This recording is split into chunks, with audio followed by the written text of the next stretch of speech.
Hello, I'm Julianne and welcome to my YouTube channel if you haven't been here before. I have, in my opinion, far too many unread books on my shelves. I would prefer a much smaller TBR pile, and for my books to mostly be filled with books that, for my shelves rather, to be mostly filled with books that I have already read and loved. So here we are. This is another idea to fit into my Julianne versus TBR project, which is what I call the whole process of trying to read through the books on my shelves and get the numbers down for those that I haven't read. And that is shopping my bookshelves. So I thought that somebody must have done this idea before. I searched really hard on YouTube. I put in different terms into the search. I find the YouTube search really irritating and difficult to maneuver. So it may just be that I have missed somebody else doing this idea, in which case I apologise. Please let me know in the comments what your videos are and then I will go check them out, because I would love to see it if other people have already done this idea. I'd also love to see it if people want to copy this idea and do it themselves. So either way is good. So the whole concept of shopping my bookshelves comes from beauty YouTube, where people do this thing called Shop My Stash, which is essentially where they go through their makeup collection and they pick out a selection of items to use for a limited time.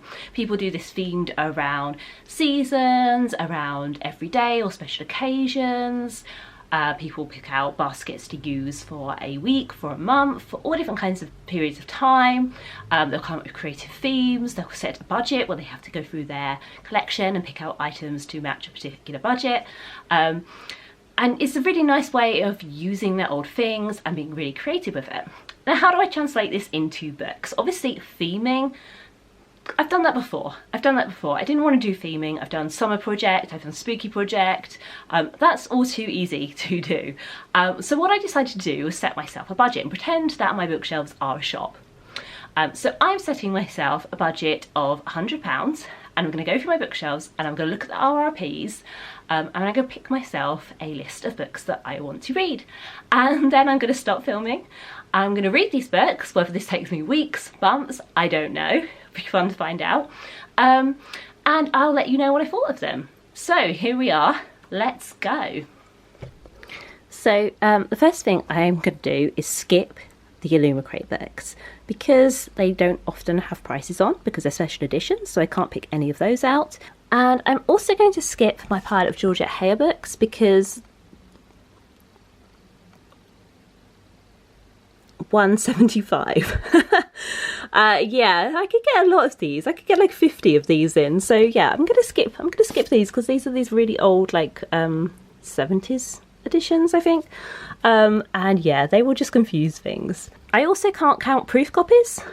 So this is a proof copy back here. I can't do that.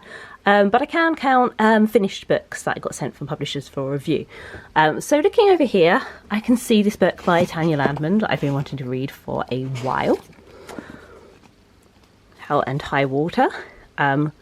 Something involving the sea sounds quite appealing to me right now because it's really hot. And this is £12.99, this hardback. So I'm going to pop that onto the pile. I've also got my phone calculator up so I can do the total, the running total. Okay, second cube on the right. I'm not really in much of a historical fiction mood, so I thought I would skip most of that top shelf. But I can see here two books that I really want to read, even though they are historicals. Move that out the way. And one is A Spoonful of Murder, which is the next one in the Murder Most Unladylike series that I need to read. So this is £6.99. I decided it'd be much more attractive if I made the pile up here next to the calculator. So minus £6.99. So next up, I think I'm actually going to go for the book that was next to Spoonful of Murder, and that is Don't Tell Alfred by Nancy Mitford, which is the third in the series that goes, I think, The Pursuit of Love and Love in a Cold Climate. This is the third one. I can't actually remember the previous ones very well, so I may have to find the copy of those that I've been trying to give away for ages because it's kind of manky and old. I got it secondhand in a book box, whereas this is nice. Yeah, I may have to find that and reread it. Probably be the death of it, to be honest, and then I could throw it in the bin instead of trying to give it away. But yeah, I really want to read this. It actually follows Fanny a bit more, which is quite interesting. £8.99. Are they serious? Are you kidding me? This is the tiniest book for £8.99. There you go. My cheapness is coming out now. But hey, this is only pretend. I'm not actually having to pay money for this. So I'm going to pop it over here and going to take off that. Still got so much money left. Why did I set myself a £100 budget? That was just silly. Alright, is there anything more on this shelf I want to read? I don't think so, not right now. Let's put this box back so it doesn't fall off. Right, next shelf. Okay, so we've got some gardening books. I have read this one cover to cover. Haven't read this one, and there's a like a history of fashion book. Lots of procrastination papers I need to read, and these are Lumicrate editions. Is everything behind them in a Lumicrate edition? Yep. Okay, right. Oh, I went across instead of down. Naughty me. Okay, right, here on the shelf where I have a can which has some mouse poison in it. That's why there's a can there. And we've got some books. Okay. Oh, you know what? I feel like I might fit quite a few of these on because they're books I've been meaning to read for ages. So Social Creature, that's a hardback, so I'll probably knock quite a lot of money off. What are you looking at? Does it have a price here or is it in the inside? It's so difficult. Why did I think this filming with one hand was a good idea? Okay, pops on my leg. £12.99. Okay, sweet. Yeah, this is quite a small book for £12.99, but I'm not going to spend the whole time complaining about the prices of books, especially as I got this one in a second-hand book sale for probably about £1. So yeah. Social Creature, A Friendship to Die For. I've wanted to read this for ages. So yeah, this can go on the pile. What was that price again? £12.99. Okay.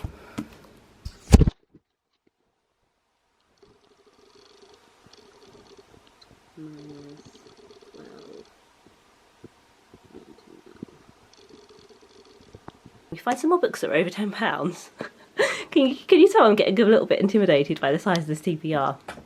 Oh well, if I don't do it, I just will never post this video. Right. Okay, back over here. Is there anything more? Can I grab more than one? This last anniversary book I got for free off of short-lived like book selling platform. I think it was supposed to be for you to like sell books. Or was it a new bookshop? Let me see. There was the bookmarks from them in here. Oh yeah, here we go. Bookbabbit.com? Or was it like a social recommendation site? I can't remember. Anyway, they did this offer where they were giving everybody a free book. I suspect some of the books they gave away were second hand because this didn't arrive in perfect condition. But I was still intrigued by it and I wanted to read it. £6.99. So this is more like it for £6.99, you know. There's a you know, decent number of pages. So yeah, cool. Pop that in the pile. I'll add that up in a minute. Is there anything else I want here? I think maybe this Holier Than Thou book. I remember the cover really intriguing me. Yeah. And that's £6.99. I don't think there's anything else I want from this shelf right now. Okay, right, let's pop this. Oh, sorry, ring. Okay, so those two were £6.99.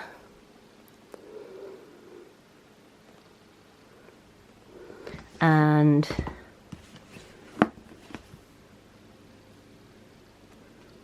£6.99. So that should be another tenner off. Okay, right, moving on to the next one. Let's go for another shelf, I think, a different shelf.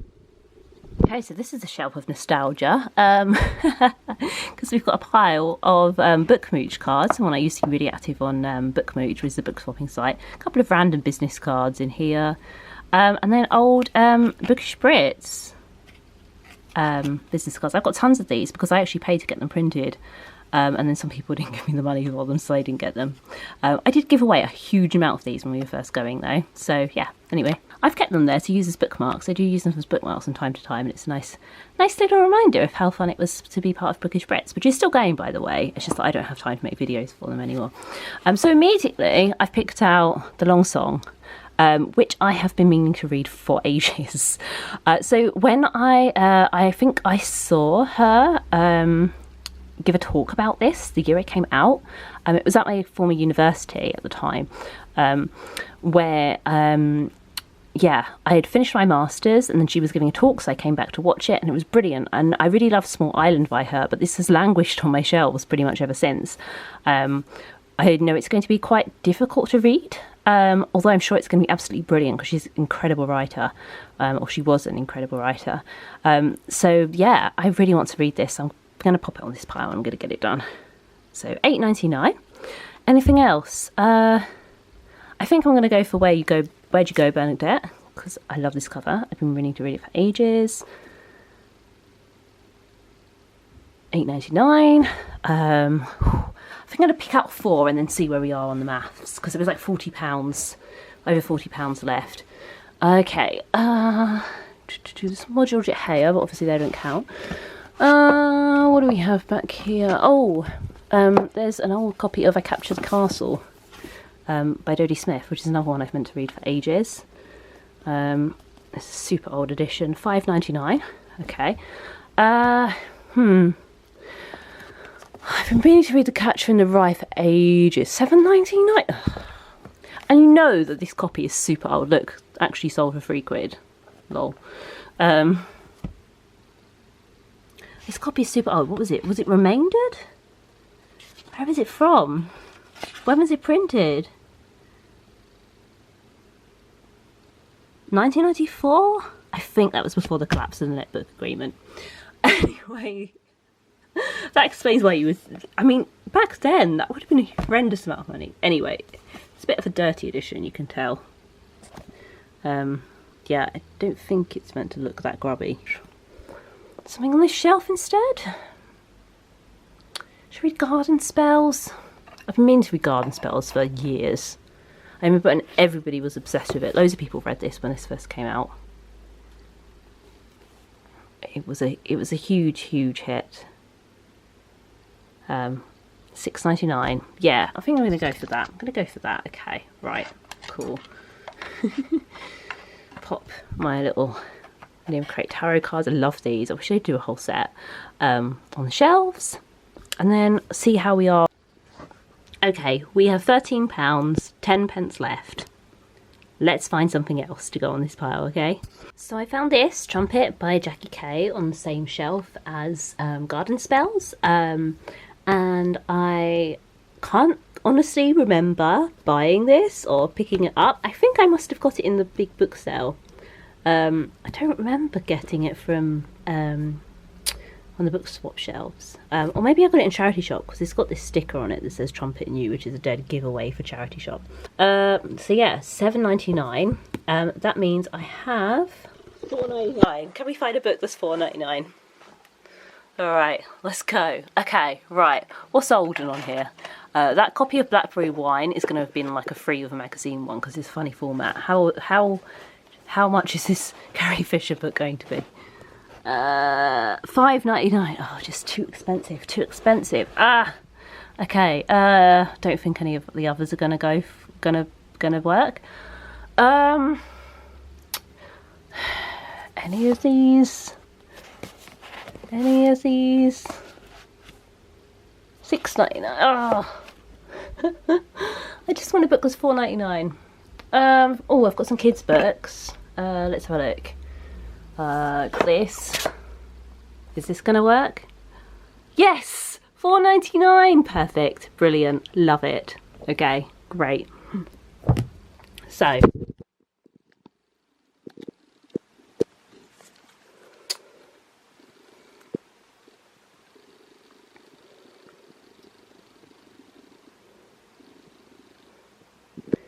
we've come in at 12p left over, which means I have in total £99.88. So let's have a look at all of the books.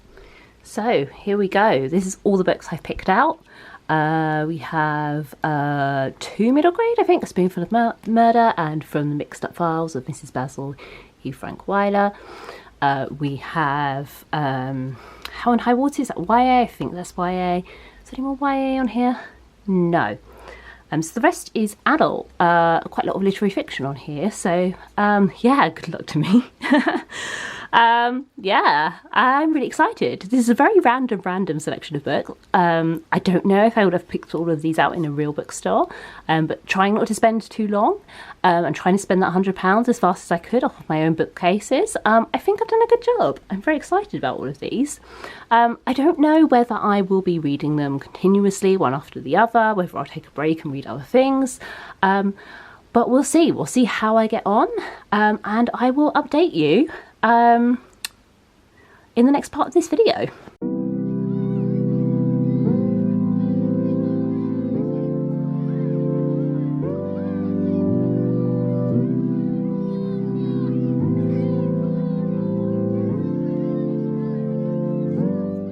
So today I actually finished Hell and High Water in almost one sitting.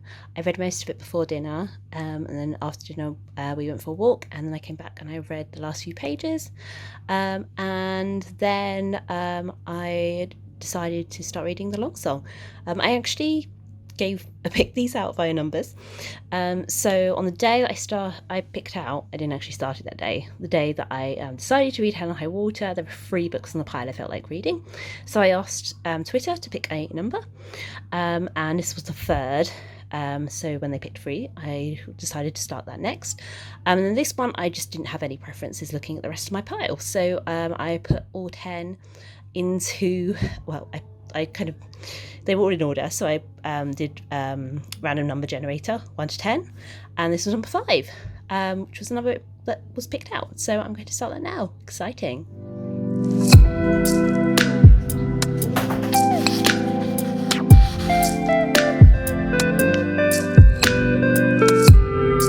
And here's where we're at with the 2 piles. I have read 4 books. I have 7 books left to go. I'm not going to read Don't Tell Alfred until I've finished watching the Pursuit of Love TV show.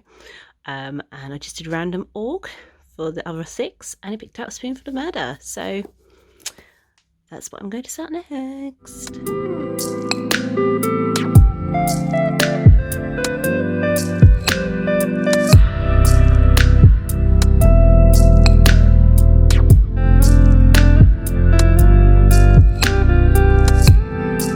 Finished at last.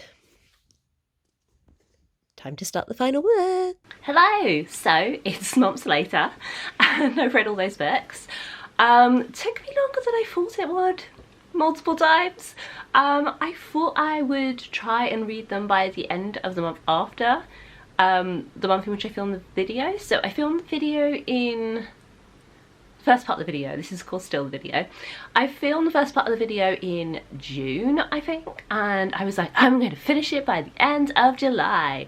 And then in July I was like, I'm going to finish it by the end of August. And guess what happened? I finished it a few days into September. Yeah, but I did. I've read all of those books in that pile. I finished all of them. None of them were DNFs, so thanks past me who acquired these books in the first place. And yeah, now I'm going to tell you what I thought of all of them. I'm going to go through these in the order that I read them so that I can tell you a little bit about how I picked out books from the pile. So I started off by reading I Captured the Castle. I've wanted to read this for a really long time. I've just kind of put it off because it's a classic and has all these expectations on it. So I decided I was just going to go for it. I decided this would be my first book from the pile, and I actually had some trouble with it. So I Captured the Castle, if you don't know, is about a young woman called Cassandra. I think she's 17, and she and her family live in this kind of rundown ruinal castle where they've sold off a lot of furniture because they're so poor, because basically their father wrote a really successful novel a long time ago and has never written another one since, nor made any other effort to earn the family any money. Terrible dads alert, terrible dads alert, call Mr. Bennett, you guys can form a club. Yeah, he's useless, and just spends his days like allegedly working, but really like doing crossword puzzles or reading detective novels. So yeah, they kind of scrabble around to try and make some money until some wealthy neighbours move in, and Cassandra's older sister Rose catches the eye of one of them, and yeah, it's kind of about like first love and kind of unrequited feelings, and deciding that maybe following your emotions isn't for the best necessarily all the time, and I think that's really, really interesting for a book to kind of explore. I really, really enjoyed it. My favourite bits of this were kind of like all the genteel poverty descriptions from the beginning, and all of the schemes for making money and all of the family stuff, and as soon as the romance plotline came in, I was kind of like, I'm not about this is highly problematic, and I was really worried about how it was going to resolve, and that kind of slowed down my reading of the book. And I really liked it at the end, and I'd be really, really interested to reread this and see what I think of it the second time round, knowing what's going to happen, just being able to enjoy the writing and the setting and everything and the characters. Yeah, but yeah, I find it kind of like, I was really, really into it up to a point, and then I kind of stalled and it became a bit of a slog and I wasn't so on board. But yeah, I'm really glad I read it. I do not like this edition. I want to get rid of this edition and buy a pretty one. This is a movie tie-in for when they made a movie of this. I'm kind of interested to see the movie. Will I watch the movie? I don't know. It depends if I have it on any streaming platforms I have access to. Yeah, because I kind of want to see how they brought it to life and if they really captured the atmosphere, because in my head it's very, very distinctive. You know, it's so beautifully described that you can really like fill in the gaps in your own imagination, or at least I can. If you have aphantasia, maybe not, but yeah, I like to imagine stories and settings as I'm reading really vividly, and this is definitely a book for that. I really enjoyed that. The same was actually true of the second book I read, which was Hell and High Water. I just decided I was in the mood for it. I wanted some historical fiction. I kind of imagined there would be a lot more like being on the sea, but there was like almost none. So it's mostly set in a small seaside town that basically the protagonist lives in a town with his father, who runs a Punch and Judy show, and then he ends up getting arrested and sentenced to transportation, which basically means he's getting sent to America to work for 7 years. And out of desperation, he goes to find his aunt, who lives in this impoverished seaside village where they're all kind of like under the command of the local lord, who is a bad person, and there's also this whole mystery surrounding what happened to his father, and he has to investigate. It's very atmospheric, and I loved the setting. It just wasn't the setting I anticipated from the title and the cover. I expected there to be actual sailing involved, and there were only a few pages in which the protagonist is on a boat, so I feel a little bit missold by that, but I enjoyed it nonetheless. Next up, I think I made like a mini pile. I wasn't sure what to read next, so I made a mini pile, and then I asked people to pick a number, and like I picked whichever book was that number in the pile. So I ended up reading The Long Song by Andrea Levy, which I have wanted to read for ages. I actually saw the author talk about it not long after it came out. She came to my university, I think just graduated, and I went back to see her talk, and I was so excited to read this book and then forgot about it. So I was really, really happy when I put it on the TBR, and I really enjoyed reading it.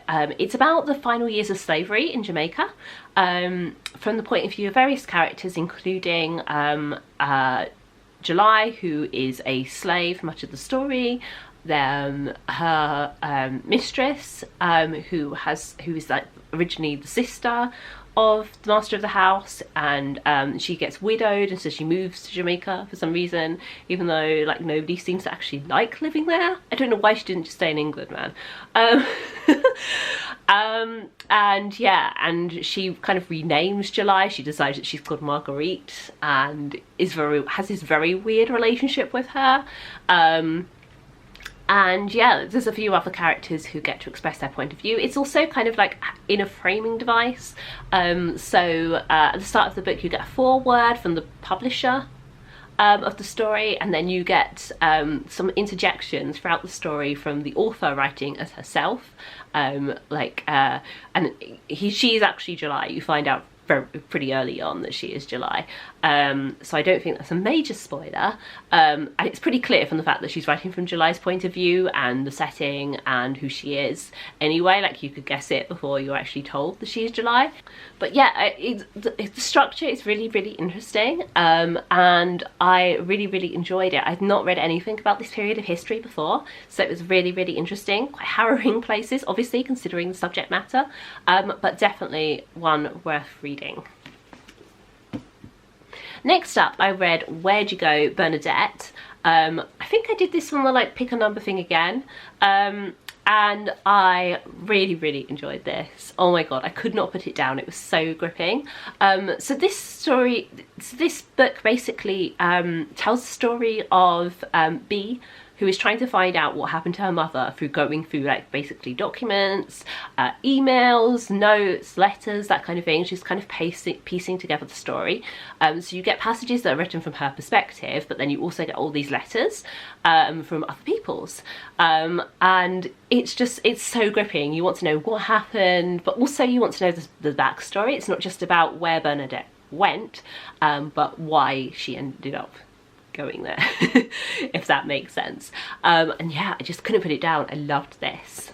The same was true for A Spoonful of Murder, which is I want to say the 7th. I'm sure I got this right when I did a wrap-up, which is featured in the Murder Most Unladylike Mysteries series. This one is really, really, really my favourite of the whole series, and I thought First Class Murder, when they're on the Orient Express, was my favourite, but this just blew it all away. I loved the setting. It's set in early 20th century Hong Kong, and it basically follows our detectives, Daisy and Hazel, as they go to Hong Kong to stay with Hazel's family after the death of her grandfather. And when they get there, they discover that Hazel also has a new little brother, which really changes the family dynamic, and she's having all these complex feelings about it when he gets kidnapped. And there's also a murder because the servant who's looking after him gets murdered. So of course they have to investigate, both to find out what happened to Hazel's new little brother, but also to find out why her maid got murdered. And yeah, I loved it. I just could not put it down. So good, so good. The series just keeps getting better and better, and I know I don't have very many left before the end to read now, so I'm sad but excited at the same time, so that's good. Okay, next up, I read Social Creature because I was in the mood for another kind of thrillerish thing going on.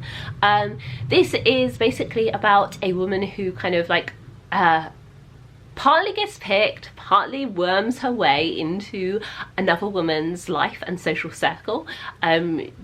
She kind of seems to have the other woman is very wealthy, and she kind of seems to have a habit of picking up strays, bringing them into her world and then letting them go again. But the protagonist is not keen on this. She wants to stay in this circle. She wants to live this glamorous life and have all her dreams come true, just like she's always wanted, and have all this access to all this money and parties. And yeah, bad things happen. And yeah, you can see where it's going, but what is great about it is how it tells the story. I just loved it, and I think this is going to be a keeper for me, so I can go back and reread it and enjoy how well that was done. Then I read Holier Than Thou. This is a bit different. It's more of a character-driven story than a plot-driven story. It's basically about a young woman who is a social worker. She's recently moved in with her boyfriend for the first time, and she's kind of having a bit of a quarter-life crisis, I guess. Like, one of her co-workers is kind of in a sort of crush situation with her. She is having doubts about her job, and she's also questioning what happened to various friendships from the past. You know, she's got these people who she's still friends with, but she's not sure how well they relate to each other anymore. And she also has a former friend who she kind of wishes was still her friend, and she's just very confused about the whole thing. She's kind of sorting through all her emotions. So it's not a book with like a distinct plot. It's just kind of following her. She goes about her life and kind of sorts through all of this stuff in her head. And I really, really enjoy this. Thank you, Jim, for giving this to me. I remember Jim giving this to me. I think everything else I either bought or like picked up for free in like a book swap, but I remember Jim specifically giving this to me, and I really enjoyed it, so yay. Next up, I read From the Mixed Up Files of Mrs. Basil E. Frankweiler, which I had heard a lot of people talk about. This is like an American children's classic. Loads of people rave about it, and I completely see why. It's about two kids who go and live in the Metropolitan Museum of Art in New York City, which is such a brilliant, high concept idea. I can totally see why people love it. And it's just told so delightfully, and it's so much fun. Yeah, I totally get it, and this is definitely one that I will consider giving to any children in my life henceforth. So at that point I was just really in the mood for a kids book, and that was the only one left on this pile, so I was like, yeah, that's it, and I was not disappointed. Then I only have 4 books left on my pile. I'll show you what the remaining pile was like. This is in the order I read them, not in the order it actually was on the pile. And I thought, you know what, I'm going to read Trumpet. I'd read the blurb of this when compiling the TBR, and I knew it was one I was really excited about reading. So this is about a famous trumpeter who dies, and then after his death it comes out that he was a woman. And in this story you kind of follow the reactions of his wife and his son to this revelation, and also a journalist's pursuit of the son in order to try and get a sensationalized story out that she can sell and make her fortune. And oh god, this is just so beautiful and so fascinating. It's a story about love, basically, and about secrets and privacy. There's a episode of the Banging Book Club about this, which I listened to after I read it, which I really enjoyed, and that they talked a lot about privacy being a huge issue for this story. And yeah, like the wife really wants privacy. She literally goes away and hides, whereas the son is kind of thinking that what he wants is to kind of expose what his father did to the world. But his feelings are complicated, and it seems like what he's really upset by is the fact that he didn't know that there was this big secret that his father didn't let him in on, and how they kind of related as father and son is all kind of like mixed up and confused now for him. And it was just, yeah, it was just fascinating and beautifully written, and I really enjoyed it. After that, I thought, whatever I read next is probably going to be a disappointment. And then I read the Last Anniversary by Leanne Moriarty, who wrote Big Little Lies, I think it's called. I hadn't read anything by her before and was really intrigued by this book. It sounds quite twee on paper. There are some bits of it that are a bit twee, I can't lie. If you like stories about small communities where everybody knows each other and everybody's a bit quirky, you'll love this, because that's what I really liked about it. I liked the Stars Hollow vibes that it gave off, basically. So yeah, this kind of follows a very small community of people who live on this island in Australia, where there's a mystery, basically. Decades ago, a baby was found in a house by herself. The parents had mysteriously disappeared, and basically the people of the island have been making money off of this story ever since. But then kind of the instigator of this whole thing has died. She's left her house to her nephew's ex-girlfriend, who just said one day that she really loved the house. And yeah, everything is kind of thrown into disarray. There's loads of different characters here who are all going through different life changes. I really found the story of Grace, who has postnatal depression, to be very compelling. Quite harrowing and devastating, but really compelling. And yeah, again, it's not one with like a definite plot. You kind of get the feeling that the answer to the mystery is going to be resolved at the end, because characters are in on it and you know that from the start. But other than that, it's not like a kind of like page-turnery, gripping, thrillery book, but I still couldn't put it down. I really enjoyed it. There's not some stuff that's not perfect about this. There's this whole weight loss plot line involving one character, which is a bit kind of predictable and stock. And some of the characters are a little bit too perfect and nice. But then other characters are kind of much more complicated, so that kind of balances it out, and overall I did really enjoy this. I'm not sure I want to read like a properly thrillerish book from this author, but I would read something like The Last Anniversary again.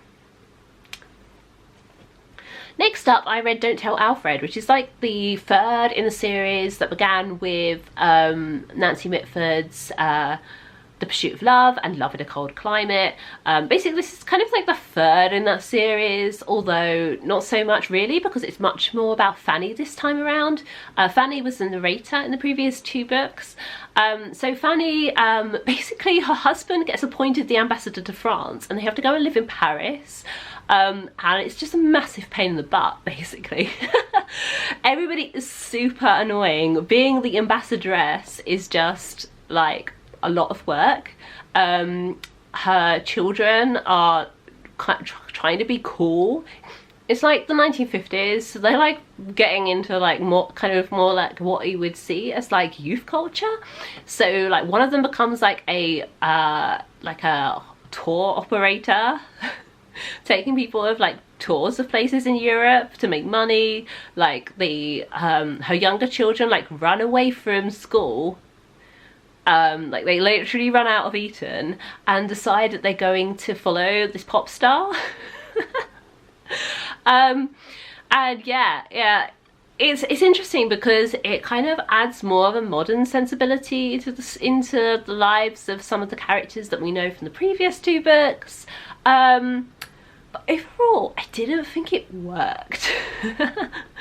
There was just like something missing about it.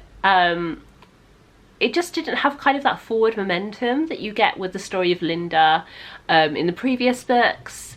And yeah, it's just kind of lacking that kind of stuff. I think the problem is that Fanny herself isn't a character with a really strong personality, and she's surrounded by strong personalities except for her husband, who is also not a very strong personality. So you have these two people at the heart of the story who have quite nothingy personalities really. They're just kind of there, they're just kind of nice, they're just kind of trying to do their jobs. And I think that's quite difficult when you have so many strong characters around them to kind of, you know, I felt like I never really got a sense of the protagonist, and considering I've been with this protagonist for 3 books now, I got more of a sense of her as a person from the TV adaptation of The Pursuit of Love that was on the BBC recently. So yeah, I don't know, like it was fun, but I don't know. I think there's definitely some bits of it that I appreciate more at my age than I would have done if I'd read it when I was younger. I think I would have liked it less when I read it if I'd read it when I was younger, but it's not a book that I'm going to like treasure and reread a lot. There are some good bits about it. There are some bits that are really funny, and it is just gently amusing throughout, but the stakes are quite low. There isn't the same kind of like love drama, and yeah.